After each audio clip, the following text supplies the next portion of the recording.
आजच्या कार्यक्रमाचे अध्यक्ष मंचावरील सगळे उपस्थित मार्गदर्शक मंडळी, इथे उपस्थित सर्व सैनिक, सहकार्य, मित्रांनो, आपल्या सर्वांना सप्रेम जय.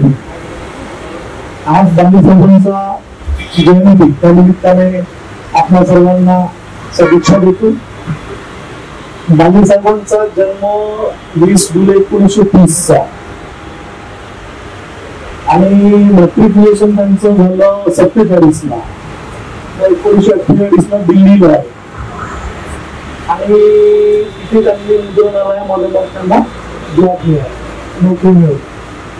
त्या दरम्यानच्या कालखंडामध्ये तो जो कालखंड होता म्हणजे आता बाबासाहेबांनी घटना लिहिण्याचा जो एकंदरीत जो प्रवास होता तो दिल्लीला आता बाबासाहेबांचं राहणं तिकडेच सगळं त्यांचं कार्य सुरू होतं.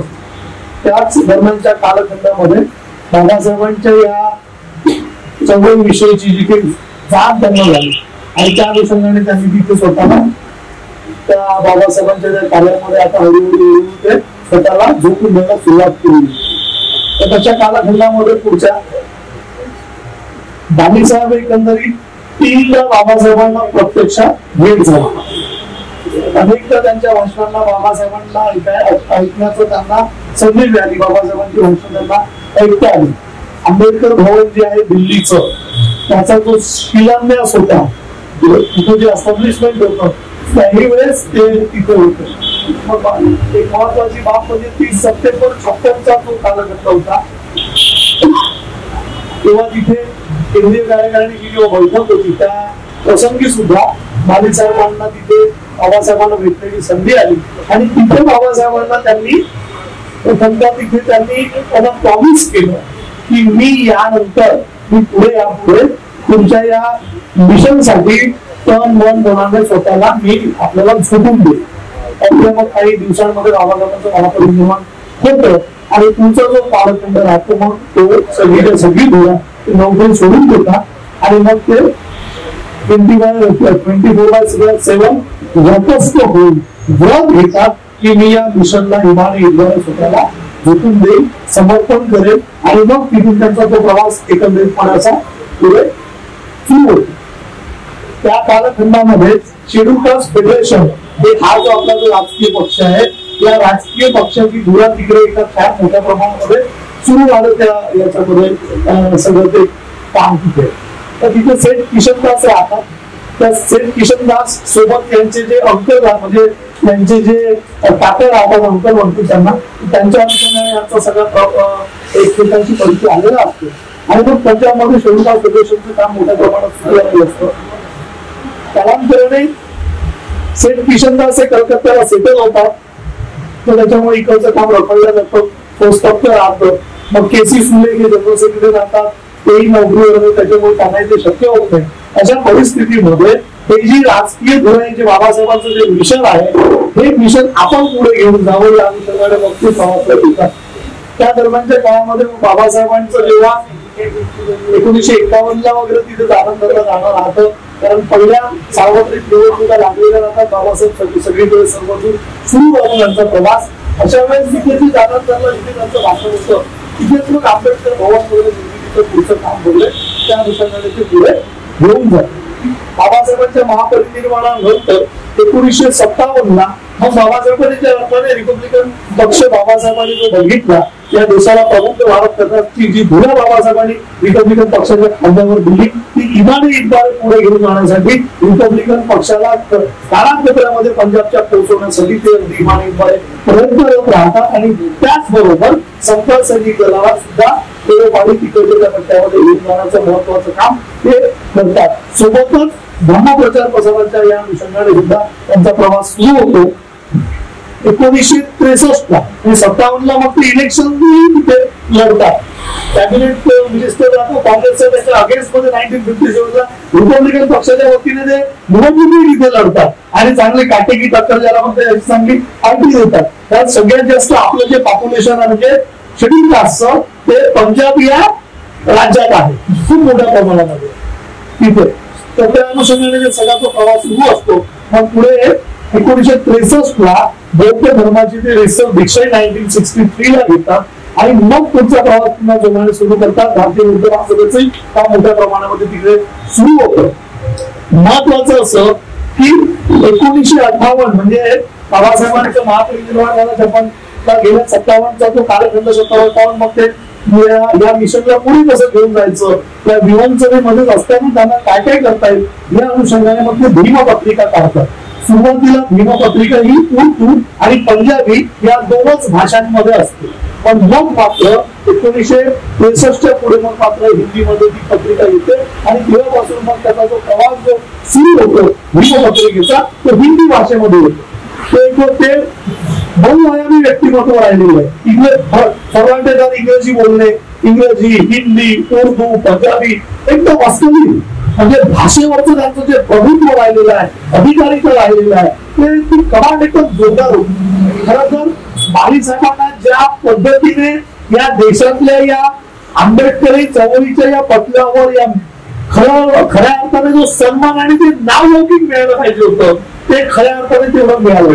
मला आश्चर्य वाटतं, एकीकडे एलार बाली, लावरीराम बाली आणि दुसरीकडे कांशीराम, एकाच त्या म्हणजे पंजाब मध्ये जन्म झालेले, वयाने लहान मोठे मागे पुढे 2-4-5 वर्षाचा राहतो फरक, परंतु आंबेडकरवादी चळवळीमध्ये जिकडे तिकडे जो एक प्रकारे जे मांडलं जातं, मांडणी केल्या जाते की जणू काही बाबासाहेबांच्या चळवळीमध्ये नंतरच्या कालखंडामध्ये आंबेडकरोत्तर चळवळीमध्ये कांशीराम ज्या पद्धतीने या देशामध्ये पुसून बदलला जातो, मांडला जातो त्यांच्यापेक्षा लाखपट का वेगळे आहे. पुस्तकं लिहिणे जो आंबेडकर वाचून खऱ्या अर्थाने जर उत्तर भारतामध्ये तिकडच्या पट्ट्यामध्ये जो खरा मांडण्याचं काम जर मोठं काम केलं असेल तर ते एलार बालीच.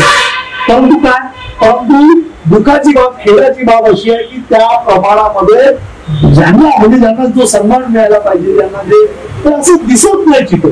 आजही आपण इतकं चळवळीचं आपण जे म्हणतोय महाराष्ट्रामध्ये किती जागी असते ते जयंतीचे कार्यक्रम होते का, हे असं का होते आहे याच्या आपण थोड्या शिरलो होतं. काय ज्या चळवळीला इमारे ज्या परीने जे पुढे आणलं जातं, नेहमी चर्चेमध्ये काय राहतं, चर्चेमध्ये माणसाच्या जीवन करण्याची प्रश्नाला धरून चर्चेमध्ये राजकीय चळवळ राहतो.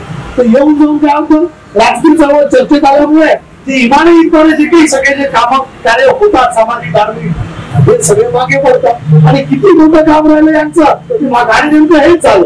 80च्या पुढच्या दशकामध्ये काय झालं की जे मुख्य आतापर्यंत जे सुरू होतं ते हळूहळू मागे एक महत्वाचं त्यांच्या हाताने झालं की समजा सैनिक दलाचा पुनर्गठन पुनर्बांधणीचं महत्वाचं काम त्यांनी केलं. आणि बाबासाहेबांची जी इच्छा होती की नागपुरामध्ये हेडक्वार्टर राहावं, ट्रेनिंग सेंटर राहावं, त्या अनुषंगाने नागपूरच्या सगळ्या मंडळींनी आणि इतरही सगळ्या सहकारी लोकांनी अत्यंत चांगलं काम केलं. तिथून पहिले तर तिथे जागा होती म्हणे आपल्या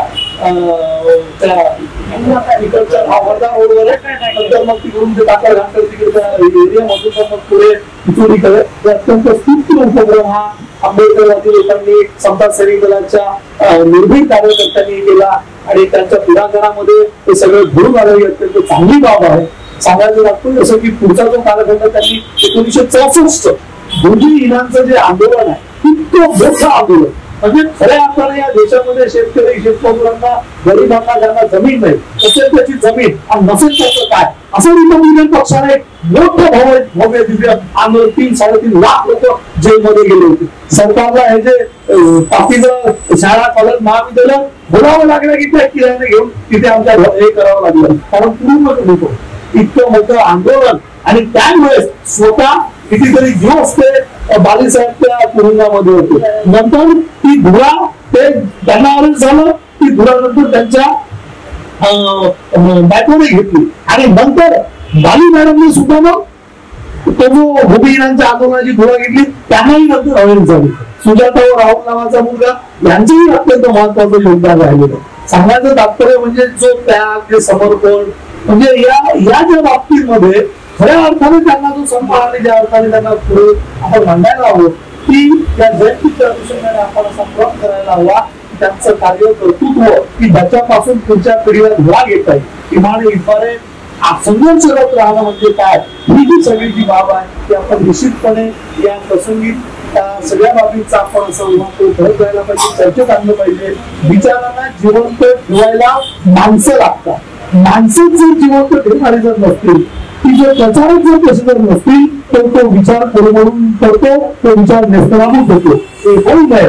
बाबासाहेबांचं आंबेडकर वादावर अत्यंत अगदी म्हणजे तुझं पॉइंट जर भाष्य जर बोलायचं असेल, तर एकमेव माणूस मला तर त्या उत्तर भारतामधून जे मला जे दिसतात ते म्हणजे एल आर माली सर आहे. की त्यांच्या या कार्यकर्तृत्वास मानाचा सफेद जोडीन त्यांच्या प्रती अर्पण करतो. आणि आज मला इथे आपण जी बोलण्याची संधी दिली त्याबद्दल मी आपला अत्यंत आभारी आहे. त्यांनी ज्या इमाने रिपब्लिकन पक्ष, समता सैनिक दल आणि भारतीय बुद्ध महासभेचं जे काम करून आपल्या सगळ्या तमाम कार्यकर्त्यांना जो संदेश दिला, की ही बाबासाहेबांचं जे मिशन आहे, हे खरं मिशन आपण पुढे घेऊन गेलं पाहिजे. मला वाटतं आपण सगळे कटिबद्ध राहू, प्रामाणिकपणे इमानीपर्यंत तोच गाडा आपण पुढे घेऊन जाऊया आणि निश्चितच यश मिळवूया. एवढंच आपण संधी बोलतो. इथेच थांबतो. आपण संधी दिली त्याबद्दल आपला प्रश्न धन्यवाद.